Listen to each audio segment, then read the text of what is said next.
This is the largest and the longest deal in Major League Baseball history, the biggest, richest contract in all of sports history. Juan Soto chasing the bag and getting it just across town from where he was playing. He's moving from the Bronx to Queens. That's as much of a part of the story as anything. You mentioned Steve Cohen, of course, very famous former hedge funder who owns the Mets, and he's paying up for what, by all accounts, by all accounts, is a generational talent.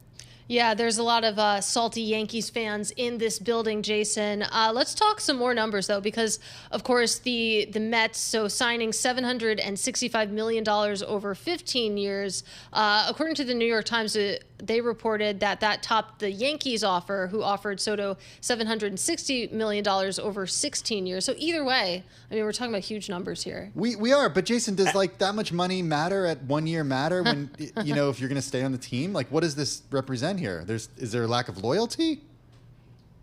Listen, Soto had made it very clear that he was going to go for the best offer. This is his moment. He is represented by a legendary sports agent, Scott Boras, who was also very upfront about entertaining all deals. At the end of this past baseball season, where the Yankees obviously fell short of winning a World Series with Juan Soto and Aaron Judge and that whole squad, Soto basically said the Yankees don't have any big advantage over anyone else. The Mets were always in play. The Dodgers apparently had a conversation as well. The Blue Jays reportedly were involved in some talks, but this is a big deal for a team that needs a win. You know, the Mets have not made it to the World. They have not won a World Series since 1986, and they want another one. Steve Cohen really wants one.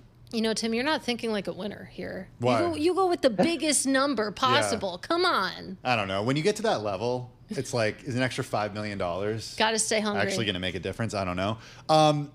Jason, does this mean that the Mets, like, are they entering the territory of a generation ago, what the Yankees were doing or what the Dodgers are known for when it comes to payroll? Are they gonna buy their way to a championship? I mean, that's the way it works, right? It's a great question. And listen, there is certainly an imbalance in Major League Baseball and a lot of other sports, but certainly in baseball, between the big spending large market teams and the small market teams.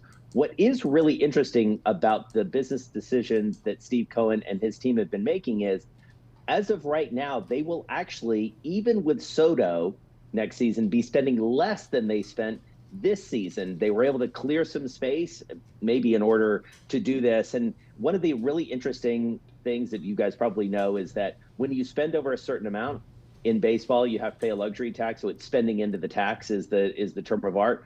Steve Cohen has been very willing to do that. And again, it comes with the territory in terms of winning. Also keep in mind, Steve Cohen has a big plan for not just the Mets as a team, but the whole area around Citi Field. He's doing a huge amount of development. He's trying to get a casino there. So this is part of a larger strategy, a larger and long-term investment strategy that's clearly at work here.